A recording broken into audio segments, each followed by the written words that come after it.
Each year, ladies and gentlemen, we try to have an interactive session, and we have received some questions from our viewers online and would like to request Sadhguru to address a few. We begin with the first question that came from Dr. Swatantra from Kashi. What is Sanatana Dharma?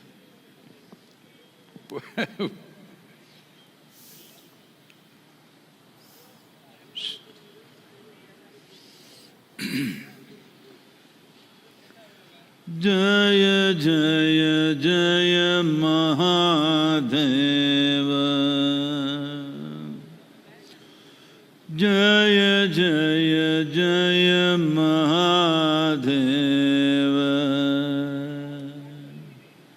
Shiva Shankara Adi Ananta, Shiva Shankara Adi Ananta, Jaya Jaya Jaya, Jaya Jaya, Jaya Jaya, Jaya Jaya Jaya Mahadeva,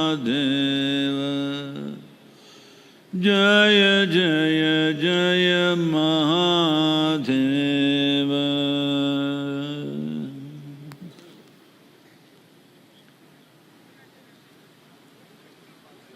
Wow! What is Sanatana Dharma? Let's understand these two words. Sanatana means eternal. Dharma means, not as it is being interpreted today, dharma means the law, that which rules. Sanatana Dharma literally means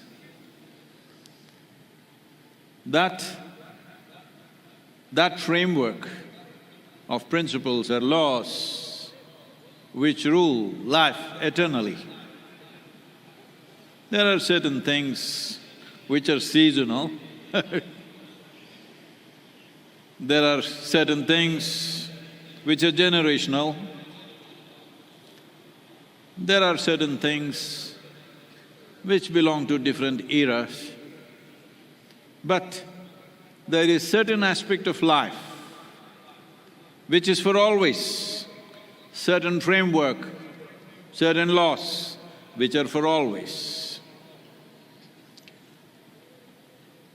So today, maybe particularly in the political atmosphere, it is being seen as a certain identity. Sanatana means eternal. How can something be eternal unless it's all-inclusive? If something has to be eternal, it has to be all-inclusive, there is simply no other way. This and that cannot be eternal.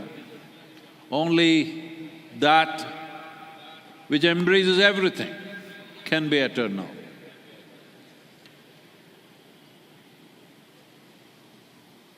Many aspects of our lives are transitional, but there are some aspects of our life which are eternal. If you recognize and realize the eternal laws or the Sanatana Dharma of your life, I want you to understand this not as a cultural identity, but as a fundamental to our existence.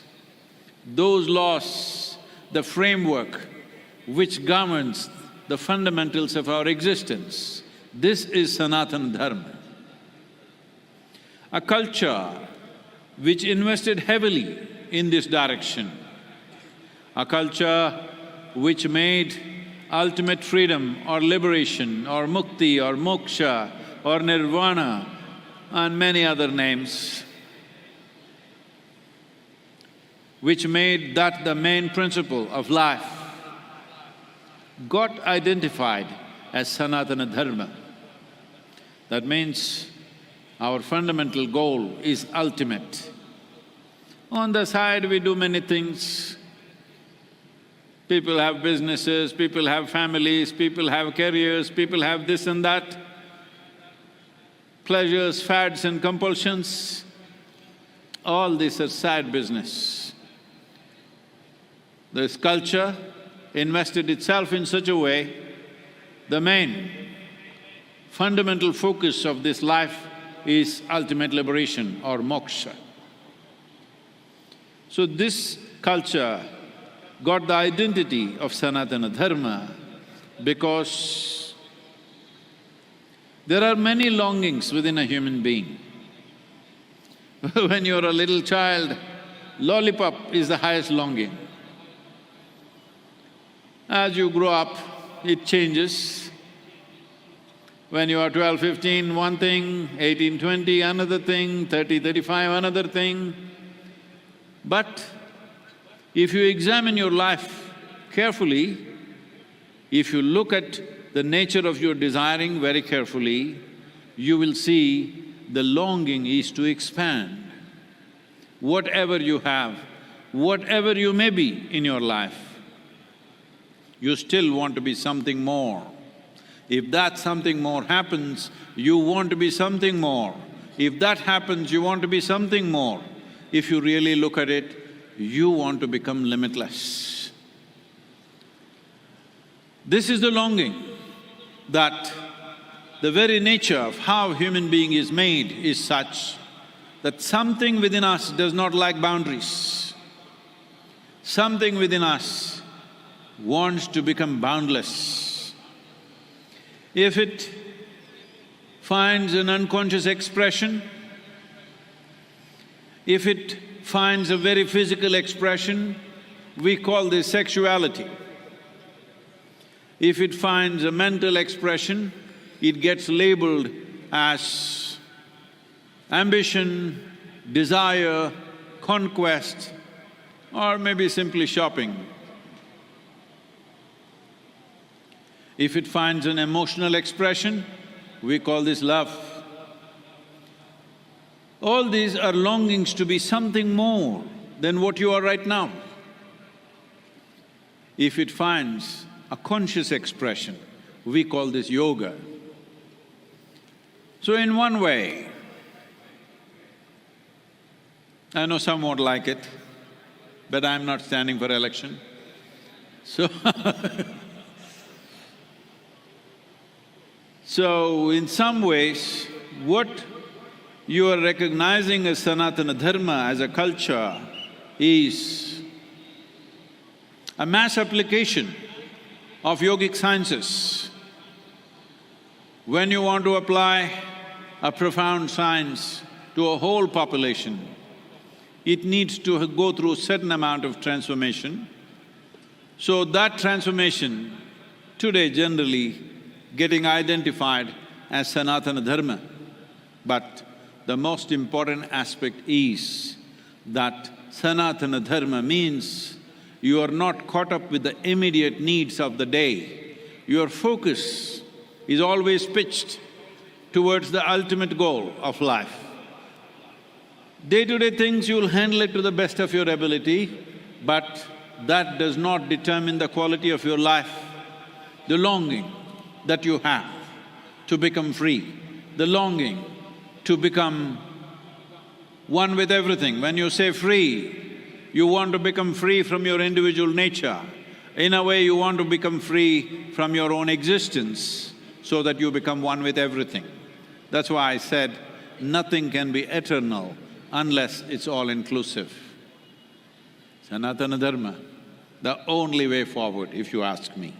Not as a religion, not as an individual culture, not your culture versus my culture, but at some point, if human beings don't look beyond their individual and immediate needs and look for the ultimate well-being of who they are and what everything else is around us, well, there'll be no solution. But today, the world is moving in this direction. They may not be calling it Sanatana Dharma, but in many ways the world is moving in this direction. How is it moving? See, one thing that's happening is nearly 42% of European population these days are saying they have no religion. 32 to 33% of the US population is saying they have no religion. A similar percentage in UK is saying they have no religion. Actually, it is 36 to 37% in UK. So, except in the developed part of the world, largely people are saying no religion. What this means is, the structures that were built up there in the sky, or to put it simply, the heavens are collapsing in people's minds. Nobody want to go to heaven anymore. I have seen this in the last 40 years. This year is going to be 40 years since I started teaching. So, in these 40 years, what I have seen is, about 20 years ago, at least in the Western societies, if you asked a group of people, how many of you want to go to heaven? 80% of the hands would go up. Today, if you go and ask a group of people, let's say 1,000 people are there, you ask them, how many of you want to go to heaven? Very hesitantly, very shy and embarrassed, 2-3 hands will go up. Rest of them say no. The young people don't want to go to heaven because whatever the old marketing machine which has been telling you what is there in heaven is not attractive to them. They're asking, is there free Wi-Fi? Hello? You want free Wi-Fi in heaven? So because of this, in people's minds, heavens are collapsing. When heavens collapse, what will fill the gap? The immediate gap will be filled by alcohol, drugs and other things, because people are trying to make something out of their life. But they will tire of that. The more intelligent will look beyond that. Those who indulge also will get tired of it after some time, but it'll take its toll, unfortunately. Then what is it? Then people will look for the science of well-being. That is what he stands for. This is why I said Adiyogi is not of the past, but a phenomenon of the future. Though it was well over 15,000 years ago, what he offered is a scientific, technological solution for the subjectivity of the human being. Not philosophy, not ideology, not belief system, not tickets to heaven, but the science of subjective well-being of the human being. Though millennia, so many millenniums have passed, never before human societies were really ready to address their subjectivity scientifically. Only now, this generation and the coming generations are for the first time beginning to think logically. This is the first time that such a large mass of people beginning to think logically. We may think they're thinking wrong, it doesn't matter, but at least they're thinking for themselves.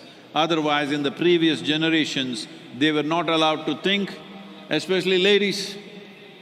You must appreciate the times because just 100, 200 years ago, you were not supposed to think at all. If you did think for yourself, you would get punishment for that. In this culture, it was not so much so, but in the rest of the world, it was very much so. Women were not supposed to think for themselves. So, women are beginning to think for themselves. What it means is, straight away, 50% of the world's population has come into thinking process. So that's not a small thing. And now that people are thinking for themselves, once you think, however crazy you think somebody is thinking, there is a logical process to their thought process. So now, seeking solutions, even subjective solutions, in a more logically correct way or a scientific manner will naturally come forth. When this happens, Adiyogi becomes super significant because he's already ready with his tools, 112 ways. So, this is Sanatana Dharma as a science. As a culture, it functions differently.